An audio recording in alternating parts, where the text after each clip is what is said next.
Hello everyone, welcome back to my YouTube channel study point. आज हम लोग NSO के chapter 6 weather climate and adaptation of animals to climate के बाकी बचे हुए 10 क्वेश्चंस को डिस्कस करेंगे। तो चलिए शुरू करते हैं। Question number 11, select the incorrect match.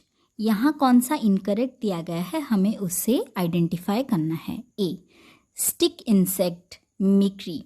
Stick insect are the best example of mimicry, ये स्टेटमेंट करेक्ट है। सेकेंड, स्नेल एस्टिवेशन, ये स्टेटमेंट भी ट्रू है। जब भी कोई अनफेवरेबल और स्ट्रेस कंडीशन आता है तो स्नेल समर स्लीप में चले जाते हैं, जिसे कि एस्टिवेशन भी बोला जाता है। Third, polar bear hibernation.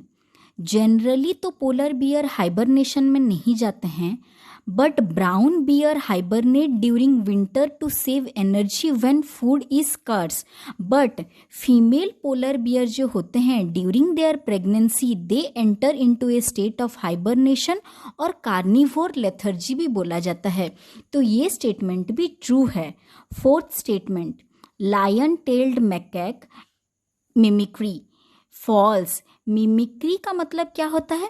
It is the resemblance of one species with other in order to obtain advantage especially against predation. अपने प्रिडेटर की और एक कैरेक्टर को मिमिक्री बोल के बोला जाता है। बट ये जो लायन टेल्ड मैकैक होते हैं ये लोग मिमिक्री को एग्जिबिट नहीं करते, तो ये स्टेटमेंट फॉल्स है। तो option D is the correct answer. चलिए चलते हैं नेक्स्ट क्वेश्चन की ओर। Read the following statements. First, a red-eyed tree frog has developed sticky pads on its feet. ये स्टेटमेंट ट्रू है। Second, at the poles there is 6 months of day and 6 months of night. ये statement भी सही है। Third, the day-to-day condition of the atmosphere at a place with regard to the factors like temperature, humidity, rainfall, speed and direction of wind etc. is called as climate of that place. ये statement गलत है। यहाँ पर climate की जगह पर weather होना चाहिए, क्योंकि डे टू डे कंडीशन और आवर टू आवर कंडीशन को हम वेदर बोलते हैं, और weather observed for a long period of time that is 25 to 35 years, उसे हम क्लाइमेट बोलते हैं। तो थर्ड स्टेटमेंट फॉल्स है। उसके बाद fourth, seal have a thick deposit of fat called bubbler that protect them from the cold. ये statement भी सही है। हमें पता है कि एक्वेटिक एनिमल्स का एक एडेप्टेशन होता है बबलर, तो ये स्टेटमेंट ट्रू है। खाली option 3 is incorrect. Question number 13, the organism in the given figure has a flattened body shape. This characteristic helps the organism to. ये जो फ्लैटेंड बॉडी है ये क्या हेल्प करता है इस ऑर्गेनिज्म को? Obviously to crawl between the surfaces and spaces easily. This helps the organism to crawl between the narrow crack in a rock, wall, space, etc. तो option D is the correct answer. चलिए चलते हैं next question की ओर। Question number 14, the given figure show an instrument which is used to measure. यहाँ पर एक instrument का फिगर दिया गया है। ये इंस्ट्रूमेंट किस चीज़ को मेज़र करने में हेल्प करता है? तो ये इंस्ट्रूमेंट एक रेन गॉज है जो कि रेनफॉल को मेज़र करने में हेल्प करता है। बाकी जो बचे ऑप्शंस हैं उन्हें देख लेते हैं। अर्थक्वेक को मेज़र करने के लिए हम सिस्मोग्राफ का यूज़ करते हैं। विंड स्पीड को मेज़र करने के लिए हम लोग कॉप एनीमोमीटर का यूज़ करते हैं, और रिलेटिव ह्यूमिडिटी को मेज़र करने के लिए हम लोग हाइग्रोमीटर का यूज़ करते हैं। तो option B is the correct answer. चलिए चलते हैं नेक्स्ट क्वेश्चन की ओर। Question number 15, read the following statements. यहाँ कुछ फिल इन द ब्लैंक्स दिए गए हैं जिन्हें कि हमें अप्रोप्रिएट ऑप्शन से भरना है। First, in India rain is mainly brought by two kinds of humidity laden winds dash and dash. हमें पता है दो टाइप के विंड जो कि मेजर रोल प्ले करते हैं इंडिया में, उन्हें हम south west monsoon and north east monsoon के नाम से जानते हैं। B, scientist who study and predict weather are known as dash. हम उन्हें मेट्रोलॉजिस्ट बोल के बोलते हैं। Option C, the climate in Kerala is dash and dash type, it is hot and wet type. तो अभी ऑप्शंस को देख लेते हैं कौन सा ऑप्शन सही है। So option B is the correct answer. चलिए चलते हैं नेक्स्ट क्वेश्चन की ओर। Question number 16, The lizard is well adapted to live in human dwellings. Which function of its adaptation is incorrectly describes? यहाँ जो हमारे हाउस लिजार्ड होते हैं उनके बारे में कुछ स्टेटमेंट्स दिए गए हैं और उनके फंक्शन दिए गए हैं। इनमें से कौन सा फंक्शन इनकरेक्ट है, हमें उसे छांट के अलग करना है। तो चलिए देख लेते हैं एडप्टेशन के साथ functions. Adaptation A, long sticky tongue to catch fast moving prey, ये स्टेटमेंट सही है। B, long narrow and flat body to crawl between narrow services and spaces easily, ये भी सही है। C, sticky pads on the underside of the feet to walk on walls and ceilings without falling, ये statement भी सही है। Fourth, tail that can drop off and wiggles for a while to attract mate for reproduction, ये statement false दिया गया है। When the lizard get captured by their predators, they shed their tail. The detached tail continue to wiggle for some time to distract the predator's attention, not to attract the mate for reproduction. ये statement गलत है। तो चलिए चलते हैं next question की ओर। Question number 17, consider the following statements each with one or two blanks.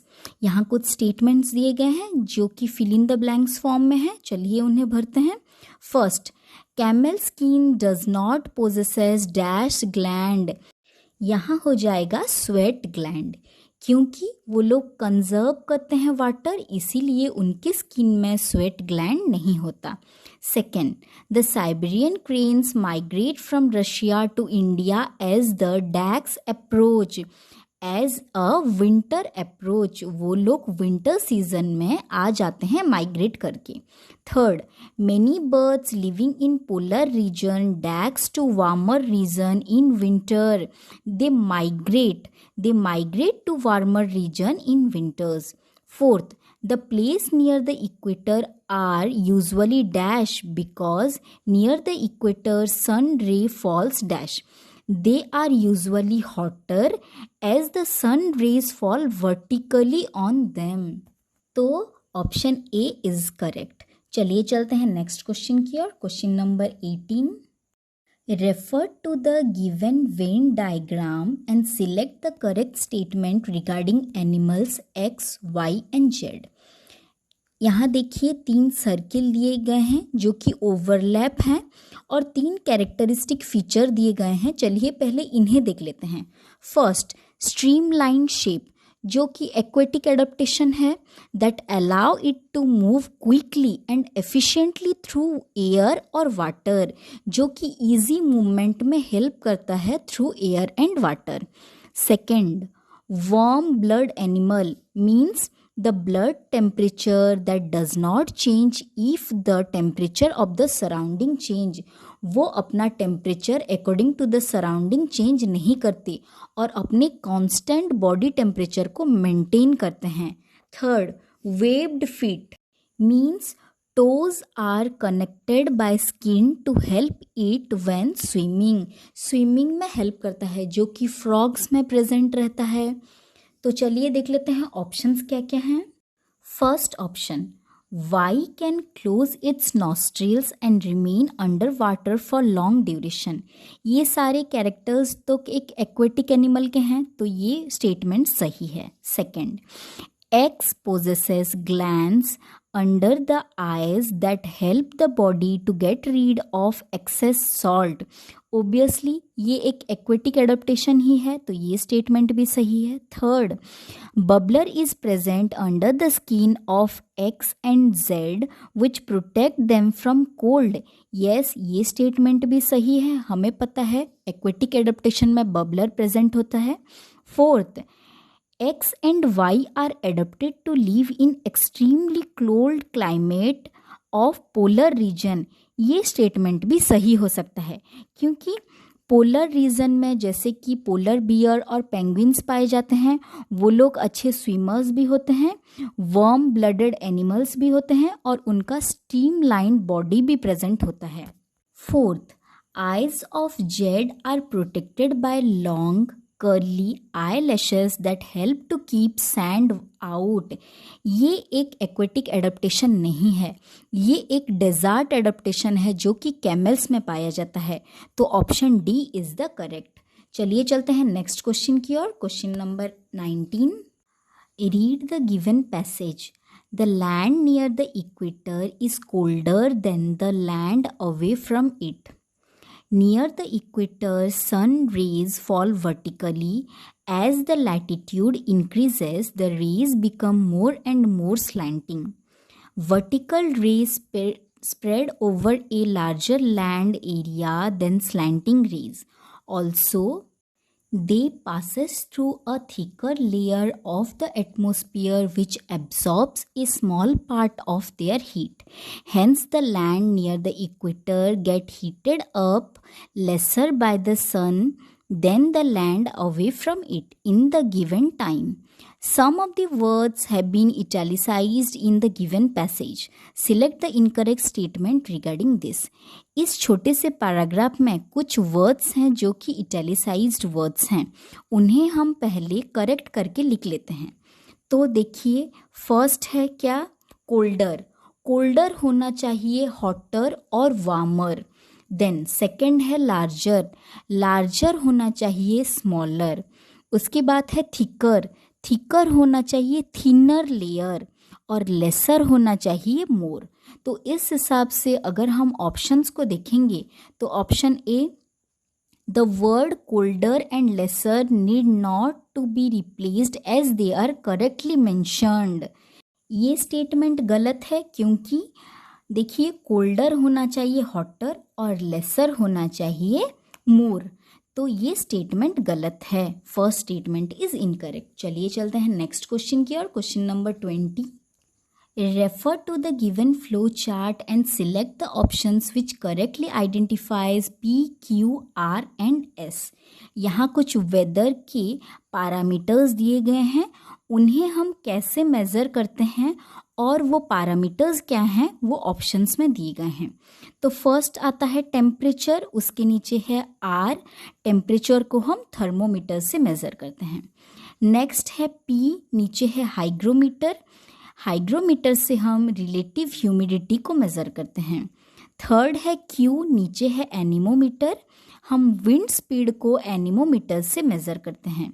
Fourth है रेन और नीचे है एस, रेन को हम रेन गॉड से मेज़र करते हैं। तो इस हिसाब से अगर हम देखेंगे तो option A is correct answer. तो इस हिसाब से हम लोगों ने लास्ट बचे हुए 10 क्वेश्चंस डिस्कस कर लिए। अभी इनके रिटर्न नोट्स मैं आपको प्रोवाइड कर दे रही हूँ, किसी को अगर कुछ भी डाउट होगा तो वो कमेंट सेक्शन में पूछ सकते हैं। Thank you for watching, take care.